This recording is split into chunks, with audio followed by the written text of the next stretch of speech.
جو لوگ بیچارے مزدوری بھی کرتے ہیں، کام کاج بھی کرتے ہیں، ان کے لیے کتنی مشقت ہے کہ جسم کا پانی بھی خشک ہو جاتا ہے اور وہ اس کے باوجود بھی روزے سے ہوتے ہیں۔ شوگر کے مریض ہیں، ان کے لیے 5-6 گھنٹے بھوک سے کاٹنے مشکل ہوتے ہیں، اور وہ جو ہے وہ 18-20 گھنٹے جو ہے وہ بھوک میں کاٹ رہے ہوتے ہیں، اور پھر جو ان کا حال ہوتا ہے وہ انہیں پتہ ہوتا ہے۔ اسی طرح مختلف بیماریوں اور مختلف امراض میں مبتلا لوگ، صحت مند شخص بھی اتنی شدید گرمی میں اتنی بھوک اور پیاس کاٹتا ہے، تو یہ ایک کام ہے۔ تو یہ کیوں کیا جاتا ہے، اس کا مقصد کیا ہے؟ تو وہ مقصد کوئی مخفی مقصد نہیں ہے، کوئی پوشیدہ مقصد نہیں ہے جو معلوم نہ ہو، وہ قرآن نے بیان کر دیا، اور وہ کیا ہے؟ تقوی۔ تو تمہیں روزہ اس لیے دیا گیا ہے تاکہ تم بھوک پیاس کاٹنے کے بعد اس نتیجے پہ پہنچو کہ تمہیں اتقاء کی دولت نصیب ہو۔ تو میں اور آپ 20 روزے گزار چکے ہیں، اب 21ویں روزے میں داخل ہو چکے ہیں۔ ہمیں ضرور اپنا جائزہ لینا چاہیے کہ کیا ہمیں مقصود کا کچھ حصہ نصیب ہوا ہے۔ اگر ہوا ہے تو ہمیں مبارک ہو، اور اگر نہیں تو ابھی موقع ہاتھ سے نہیں گیا، ابھی 10 دن ہمارے پاس باقی ہیں۔ تو بھرپور محنت کر کے، مشقت کر کے اپنے آپ کو اس منزل تک لے جانا چاہیں۔ بعض کا ایسا ہوتا ہے کہ برتن کے پیندے میں سوراخ ہوتا ہے، اور آپ اوپر سے پانی ڈالتے رہتے ہیں اور نیچے سے وہ بہہ جاتا ہے، تو آپ سارا دن بھی اس کے اندر پانی ڈالتے رہیں تو اس میں جمع نہیں ہو پاتا، کیونکہ اس کا پیندہ جو ہے وہ سوراخ ہے۔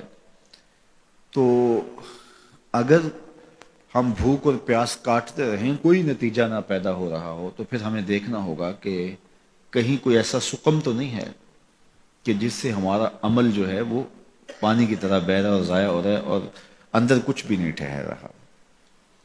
اور روزے میں اللہ تعالیٰ ہمیں ایک موقع دیتا ہے ہم اپنے آپ پہ غور کریں۔ دیکھیے، میں اور آپ یہ کہتے ہیں کہ یہ جو اعمال بد ہیں یہ شیطان کی وجہ سے ہیں۔ شیطان ایک ایسا مکار، ایک ایسا زیرک، ایک ایسا چالاک دشمن ہے کہ جو ہمیں چاروں طرف سے حملہ آور ہو رہا ہے۔ یہ چمکھی لڑائی ہے شیطان کے ساتھ ہماری۔ اس نے کہا میں دائیں سے آؤں گا، بائیں سے آؤں گا، آگے سے آؤں گا، پیچھے سے آؤں گا، وہ کسی نہ کسی طریقے سے آتا ہے۔ اور جب شیاطین جکڑ دیے گئے، اب ہم دیکھیں کہ ہمیں جو بہکاتا تھا، ہمارے ساتھ مکر اور چالاکی کے ساتھ ہمیں راہ مستقیم سے ہٹانے کی کوشش میں لگا ہوا تھا، اب وہ تو جکڑ دیا گیا، اور ہم اس کے باوجود بھی گناہ کی زندگی میں کیوں ہیں؟ یہ میرے لیے اور آپ کے لیے ایک سوچنے کی بات ہے کہ جو چیز ہمارے بہکاوے کا سبب تھی وہ تو اب نہیں رہی، وہ تو جکڑ دی گئی، اور یہ پکی اور طے شدہ بات ہے کہ وہ واقعتاً جکڑ دیا گیا۔ تو اب ہم اس کے باوجود کیوں گناہوں بھری زندگی بسر کرتے ہیں؟ تو ایک ہمارے لیے یہ سوچنے کا موقع ہے، کیا شیطان کی مسلسل صحبت کے نتیجے میں کہیں ہم خود ہی شیطان صفت تو نہیں ہو گئے کہ شیطان بند بھی گیا ہے، اور اس کے باوجود اگر ہم کسی کو دکھ دے رہے ہیں، اس کے باوجود ہم کسی کی غیبت کر رہے ہیں، اس کے باوجود ہم کسی پہ ظلم کر رہے ہیں، اس کے باوجود اگر ہم رزق حلال کی بجائے رزق حرام اکٹھا کر رہے ہیں، تو پھر ہمیں دیکھنا ہوگا کہ کہیں ایسا تو نہیں ہے کہ شیطان کی مسلسل صحبت کی وجہ سے اس کی صفتیں ہمارے اندر تو پیدا نہیں ہوگی، اس نے ہمیں اپنے رنگ کے اندر رنگ تو نہیں دیا۔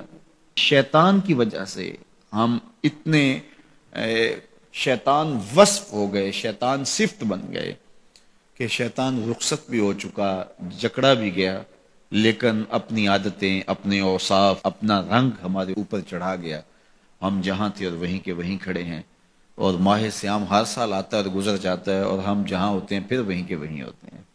بہت سارے لوگ جو ہیں وہ تو 5 گانہ نماز بھی پڑھنے لگ جاتے ہیں، لیکن رمضان المبارک کے بعد عید کے دن بھی فجر کی نماز چھوڑ دیتے ہیں، اور پھر اس کے بعد نمازوں کا تسلسل۔ تو اس کی مثال بیان فرمائی کہ اس خاتون کی طرح جو سارا دن سوت کاٹتی تھی اور شام کو اپنے ہاتھ سے اس کاتے ہوئے سوت کو توڑ دیتی تھی۔ تو قرآن نے کہا تم اس عورت کی طرح نہ ہو جاؤ جو اپنے ہاتھ سے کاٹتی ہے اور پھر شام کو اس کو توڑ کے ریزہ ریزہ کر دیتی ہے۔ تو جو بھی نصیب ہو، تھوڑا نصیب ہو، لیکن اگر پیندے میں سوراخ نہیں ہے تو ایک ایک قطرہ بھی روز پڑے گا تو ایک دن برتن بھر جائے گا، اور پیندے میں اگر سوراخ ہے تو جتنا مرضی ڈالتے رہو گے ایک قطرہ بھی اس کے اندر نہیں روک پائے گا۔ تو سب سے پہلے ہمیں اپنے آپ کو محفوظ کرنا ہوگا، وہ برائی کے راستے بند کرنے ہوں گے، اور اپنے من کی صفائی اور ستھرائی کے لیے کوشاں ہونا پڑے گا۔ تو یہ رمضان ہمیں سکھاتا ہے، ماہ سیام ہمیں بتاتا ہے کہ ہم کس طرح اپنے آپ کو بچا سکتے ہیں۔